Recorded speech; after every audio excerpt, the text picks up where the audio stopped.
ये वो नुफूस खुदसियत है कि आज आप और मैं अगर मुसलमान बैठे हैं तो ये उनके कदमों का सदका है, इसलिए कि उन्होंने नबी करीम सल्लल्लाहु अलैहि वसल्लम के पैगाम को कबूल किया, अपने ऊपर इस्लाम को, इस्लामी पाबंदियों को नाफिज किया।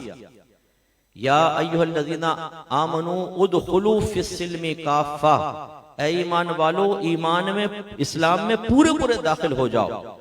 अगर इसका सही मिस्दाक आपको देखना है तो सहाबा किराम अलैहिम रिदवान, नबी करीम सल्लल्लाहु अलैहि वसल्लम की ज़बान अक़दस से जो निकला उन्होंने उसको कबूल किया। आखिरी खुतबों में नबी करीम सल्लल्लाहु अलैहि वसल्लम ने आखिरी जो खुतबा था उसमें इरशाद फरमाया, लियुबल्लिग़ शाहिदुल गाइबा, चाहिए कि जो मैंने पैगाम तुम्हें पहुंचाया, जो हाजिर हैं चाहिए कि उस पैगाम को गायब लोगों तक पहुंचा दें।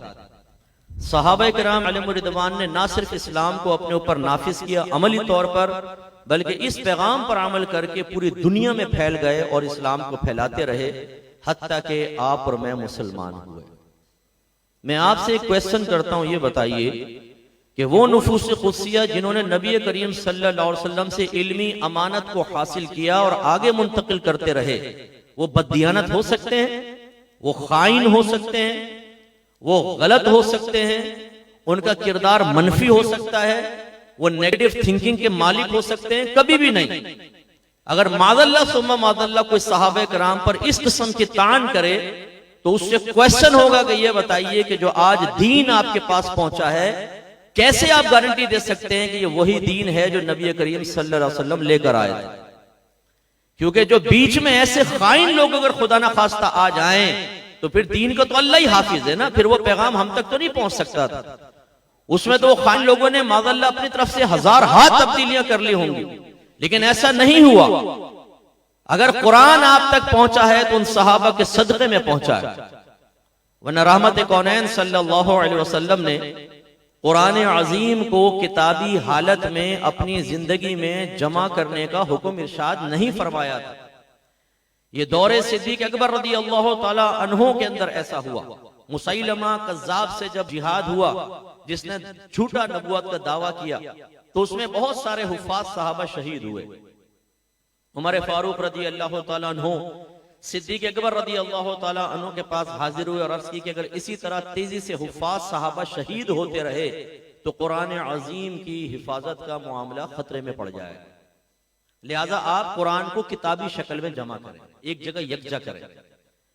रहमत कौनैन सल्लल्लाहु अलैहि वसल्लम के दौरे अक़दस में ऐसा होता था कि जैसे कोई वही नाजिल हुई, 10-15 सहाबा सामने बैठे हैं तो सरकार ने उनके सामने वो आयात बयान कर दी कि इनको लिख लो।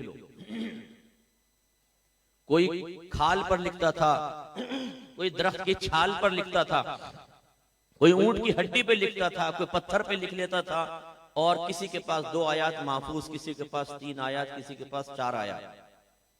फिर रहमत कौनैन किसी और मकाम पर है, वहां वही नाजिल हो गई, उनमें से कुछ हैं, कुछ नहीं, कुछ नए लोग हैं, दूसरी वही उधर बयान कर दी। कुछ सफर में आयात नाजिल हुई, जो सफर में साथ थे उनके सामने बयान हुई। यानी ऐसा नहीं हुआ कि हर सहाबी के पास पूरा कुरान महफूज। हाँ, ये अलग बात थी कि एक दूसरे से ले लेके हिफ्ज कर लिया था, वरना कि जो लिखी हुई शक्ल में मुतफर्रक जगह पर था। लिहाजा फिर हजरत सिद्दीक अकबर रज़ी अल्लाह ताला अन्हो भी इस बात के कायल हुए कि हमें जमा करना चाहिए। पहले इनकार किया, फिर राजी हो गए और सबसे कहा कि कुरान लेकर आए, जिसके पास जो कुरान है लेकर आए। और जब तक हर आयत के ऊपर बहुत सारी गवाहियां हासिल ना हो गई, उसे किताबी शक्ल में जमा नहीं किया गया। जब हुआ तो फिर ये कुरान आप तक जो पहुंचा, ये सहाबा किराम का कारनामा है। और फिर याद रखें कि कुरान कई किराअत में नाजिल हुआ। 7 किराअतें तो मारूफ हैं जो आज भी पढ़ी जाती हैं, और एक रिवायत के मुताबिक 14 किराअतों में कुरान नाजिल हुआ। तो 14 किराअतों में नाजिल होने का मतलब क्या है कि कुरान के लहजे मुख्तलिफ हैं। मिसाल के तौर पर आपने देखा होगा कहीं कहीं कुरान में सौद के नीचे सीन भी लिखा होता है, यानी बाद उसको सौद के साथ पढ़ते हैं, उस लफ्ज को बाद सीन के साथ पढ़ते थे। इसी तरह इहदिना सिरातल मुस्तकीम, इहदिना सिरातल और इहदिना सिरातल मुस्तकीम, जिस तरह हमारे यहाँ आप बहुत से मेमन हजरात बैठे होंगे, मेमन लैंग्वेज थोड़ी थोड़ी मुख्तलिफ है, पंजाबी इलाकाई एतबार से बदल जाती है, उर्दू इलाकाई एतबार से बदल जाती है, ऐसे ही अरबी मुख्तलिफ कबाइल में लहजों के एतबार से मुख्तलिफ थी। यही वजह है कि उमर फारूक रदी अल्लाह ताला अन्हु ने एक आयत को एक शख्स से किसी और लहजे में सुना तो आप जलाल में आ गए, उसको गर्दन से पकड़ लिया और फरमाया गलत कुरान पढ़ता है। उसने कहा मैं गलत नहीं पढ़ रहा हूं, मैं तो नबी करीम से ऐसे ही सुना है। आप उसे लेकर रहमत कौनैन सल्लल्लाहु अलैहि वसल्लम के पास आए, या रसूलल्लाह ये गलत कुरान पढ़ता है और आपकी तरफ मंसूब कर रहा है। सरकार ने उन सहाबी से फरमाया कि आप कुरान पढ़ें, उन्होंने पढ़ा। फिर सरकार ने उमर फारूक रदी अल्लाह ताला अन्हु से फरमाया कि उमर अब आप कुरान पढ़ के सुनाएं, उन्होंने सुनाया। सरकार ने फरमाया ये भी ठीक है और आप भी ठीक है कि वह कुरान 7 क़िराअतों पर नाजिल हुआ है। जब इस्लाम फैला और अजमियों तक कुरान पहुंचा तब हुआ ये कि सहाबा में से बाज को भेजा गया किसी इलाके में वाली बनाकर, उन्होंने एक क़िराअत पर कुरान पाक की तिलावत की। फिर वो हट गए, दूसरे वाली पहुंचे, उन्होंने दूसरी क़िराअत में की तो लोग हो गए डिस्टर्ब कि भाई पहले वाले ने सही पढ़ा है कि दूसरे वाले ने। तो दौरे उस्मानी के अंदर यह हुआ कि जब आपके सामने ये मामला पेश हुआ तो आपने सोचा और सहाबे किराम से मशवरा किया कि अगर हम इसी तरह कुरान को मुख्तलिफ क़िराअतों में लिखा हुआ छोड़ गए तो ये इख्तिलाफात होते रहेंगे और हो सकता है कि आगे चल के कोई कुरान का इनकार कर दे। लिहाजा अब क्या करें?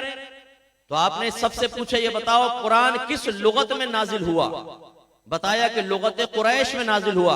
फरमाया बस तमाम जितनी क़िराअतों में कुरान है, जहां जहां इस्लाम फैला हुआ है वहां से कुरान के नुस्खे मंगवाए जाएं, वो हटा दिए जाएं और एक लुगत कुरैश में कुरान को लिखकर वो हर जगह तकसीम कर दिया जाए।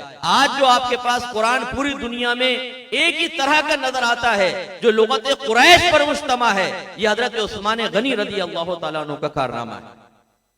जो मैं आपको समझा रहा हूं कि ये दीन, ये कुरान भी अगर आप तक पहुंचा है तो ये सहाबा किराम की बरकत और अजमत है कि किताबी शक्ल में और एक रात में आप तक पहुंच गया।